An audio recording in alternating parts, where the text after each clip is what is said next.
Well, good evening, everybody. Welcome to what I believe is the third installment of AC Jones Kitchen. Yeah, I'm pretty sure. So today, I had said it earlier when I posted about AC Jones Kitchen happening tonight that we were going to be doing something to celebrate sort of the last leg of summer here, because I was all prepared to do a very heavy, hearty dish for tonight because of all the cold weather we've been having. But of course this week it turned out to be 80 degrees and humid, and so we figured it would be fun to do one last sort of summer dish to kick off the season, and because we're going to be doing some fall foods coming up here very soon. So I'm really excited about that. I love fall food. I love pumpkins. I love everything like that. Pumpkin squash. Apples. Pumpkin. And more pumpkin. Pumpkin all the time. Everything pumpkin. Except I don't think you're a big fan of pumpkin spice lattes. Is that true? I'm not a huge fan of the pumpkin. It's okay. I know. Truthfully, I like apples though. Yeah, Apples, cider, hot cider. And anything that has like a crumble on top. You know, the oatmeal and the brown sugar and butter stuff. Yeah, crumble, and you could put crumble on top of a shoe, and I'd be like, slap crumble on it. Just put some crumble on it. Just put some crumble on it. You're gonna be fine. So today we're going to make a char-grilled chicken breast with the tomato-basil vinaigrette, and this is a recipe adapted. If you guys happen to have this cookbook in your house, this is Angels and Friends Favorite Recipes #2. If you go to page 463 in this cookbook, this is sort of where we got the inspiration for this recipe from Luigi Caruso. Now, we do a couple of variations on this recipe, and so we'll talk about them a little bit as we get to them, because we like maybe a little bit more one thing, a little bit less of something else. So we're going to start out here with the chicken. I think we're going to deal with the chicken first, right? And you want me to do the chicken? Would you mind? No, I don't mind.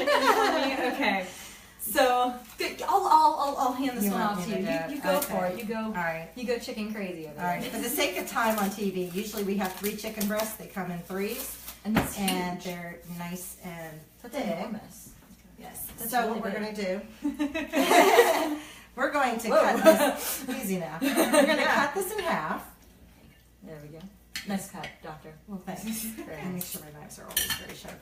And then this is one of the twists that we do on that. Generally, the recipe, if you look it up in there, calls for just doing garlic, salt, and pepper, or salt and pepper, and then grilling it. Which there's nothing wrong with. There's I love absolutely garlic, nothing wrong with so. But I like to take them, and normally there'd be 6 pieces in here.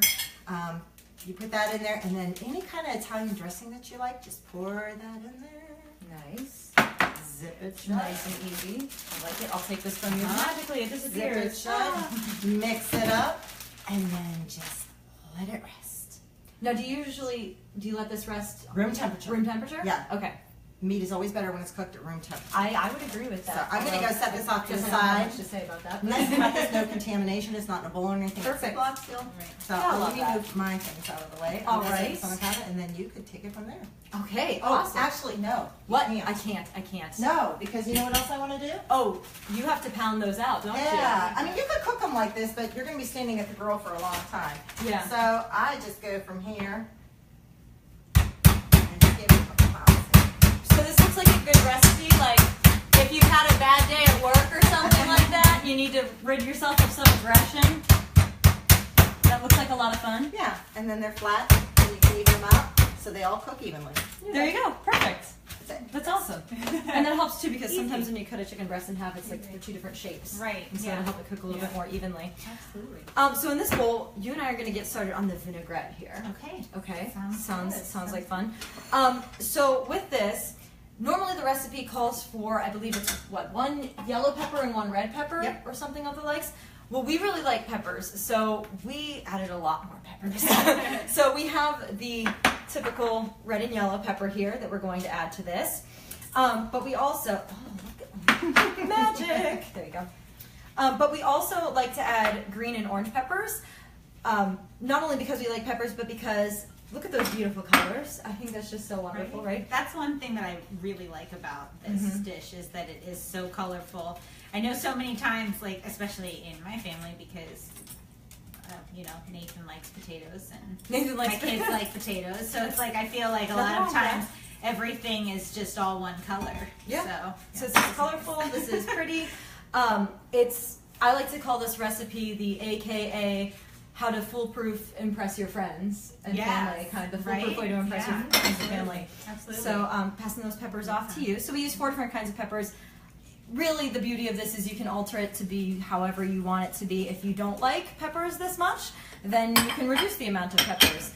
Another thing that we're going to add is 1 small chopped red onion. Did you only use half of this? Or is this a full chopped red onion? It's about 3/4. It's about 3/4 of a red onion here. We're not huge fans of a ton of onion in our vinaigrettes and our salsas, so I'm just gonna add that in here for you. Thank you. Yeah, just keep stirring that. See, look how, and then the purple onion brings even more. Oh, and the color yeah, to it does. I just It's so love pretty. that. It's like a rainbow. Yes. So another thing that we do Yeah. is the recipe usually only calls for 1 clove of garlic, which would mean I would get a 1/4 teaspoon of this pre-minced garlic, but we love garlic like a lot, and so I'm gonna use 2 full teaspoons, of this garlic. Am I doing this? Go for it. Am I going for it? Commit Okay. to it. Totally. Yeah, I'm committing to this. 1 Yes. You cannot ruin it. and 2. That Nothing is a wrong. good point. Yeah, you can't really ruin this. And you can never have too much garlic. Pretty in fast anything, move. is what I. Oh, thank you. Sure thing. Is what I believe. So what do you say? Should we deal with the tomatoes next, or should we? Okay, so I'll set these aside here for a second. So another thing that the recipe calls for is tomatoes, but we like to specify using, rather than large tomatoes, the beefsteak, the big boys, whatever they call those large tomatoes that you would use on a cheeseburger or some type of sandwich. We like to use either plum tomatoes or cherry tomatoes. A little bit less liquid in them. They're a little bit less watery to add to the salsa, and less seeds as well, or the seeds are smaller so that you can't tell they're there as much. So I'm going to chop these to put in here. We have a. One calling. We have a. I think you're being summoned, Mimi. I'll be back. So Mimi's going to take a step out here for a second, and while I take a step to the All side right, and dice these up here. Dice up some tomatoes there. Okay. You have a fun story about this recipe, don't you? I do. Oh, she really wants her meeting. Very much so. Yeah, this recipe, actually, if you guys follow the band, you know Nathan, the bass player, is my husband. And about, what it would have been, 9 years Oh, ago? testing your knowledge there, About Brittany. 8.5 years ago or so, when we first started dating, when I first had him over for dinner, this was the recipe that I made, because I was under the impression that he was like super health conscious and well, because when I met him, he was like running like 3 miles a day every day, and I was like, oh yeah. Who does that? Yeah, Amanda does. No, but so I was like, oh yeah, I like to jog too. Yeah, I like healthy food. So this is the recipe that I made him because of all the peppers and the grilled chicken. I was like, oh, this will be great. Well, it turns out what I hadn't learned about him yet is that he would easily consume a sleeve of Chips Ahoy cookies a night, maybe 2 sleeves, with milk, and that he didn't like vegetables at all. Potatoes and corn were probably the vegetables that he ate.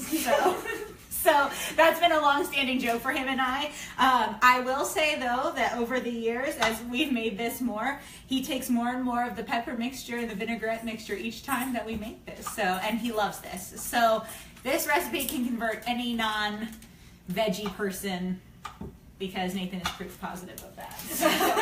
I love it. How are you coming on those tomatoes? I'm coming on these tomatoes over here. I will come over in just a second here. All right. Now I think let's see here. There's some other things to add to that too, as well. Oh, do you want me to start pouring these? Yeah, in start while pouring you're those finishing? in. All right, so we've got, Should be what do we have here? We have the red wine vinegar in here. Yes. All right, and we got, what, a 1/2 cup of that? Yes. Okay. Half a cup of red wine vinegar. Okay. All right. And then we are looking at 1/2 cup of olive oil. Okay. So I'm gonna pour that in. All right. And This is my favorite. that's your favorite? This is my favorite part. Yeah, this is balsamic vinegar. Only a 1/4 cup of that. Balsamic vinegar is very strong, so we only need a 1/4 cup of that. And I can add more tomatoes later if you really want them. But I'm just gonna add some tomatoes here for right now. Add those in there. Now, ideally, of course, this would be great if you let it sit in the refrigerator for quite a while, maybe even overnight. It doesn't have to sit though, but it does let the vegetables soak up all those lovely flavors with the vinegars and the oil. But as I said, you could just let it sit maybe for an hour maybe or so, and then serve it up. But yes, always good. We like to dish this out, and then whatever leftovers we have, throw in the refrigerator, use them for the next day. It's easy. If there are any leftovers, which, there might not be. So, now the beauty of this too is that while we're using chicken today, you can also, I think we used pork chops? Yes. You do on pork very chops. good on pork chops. White fish, some sort of tilapia, cod, haddock. Or just with Cameraman says hamburgers, but I don't know. Yeah. Is it? Have you tried it? Is it good?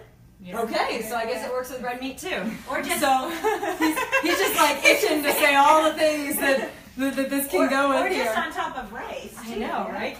Yeah, that's true. Or on top of rice. So the next thing is after you get your salsa together here, your vinaigrette is, I call it a salsa. It looks kind of like a salsa to me. So, is you're going to start out. Oh, thank you. See, this is why we need you here.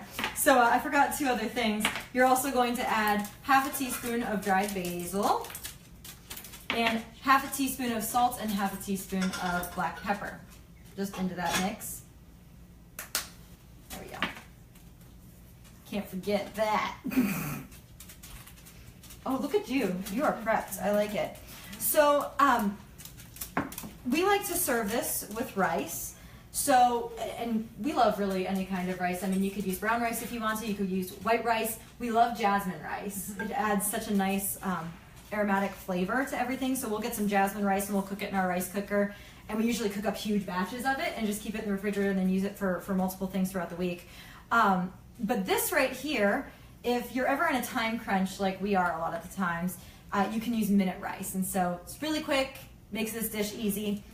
And it's just right there, just like that. So if you could you grab a plate for me, Brittany? Yeah, absolutely. Awesome. And we'll get our grilled chicken out here too. Yes. That's been grilling. That has been grilling. So after you marinate the chicken for about an hour, you can toss that onto the grill. Grill up your chicken. Oh, look at that. Look at how magical is that? So yes, oh yes, oh it smells great. Yeah, I know. I wish that it was. Oh my gosh, television. it smells super good. I might actually eat chicken.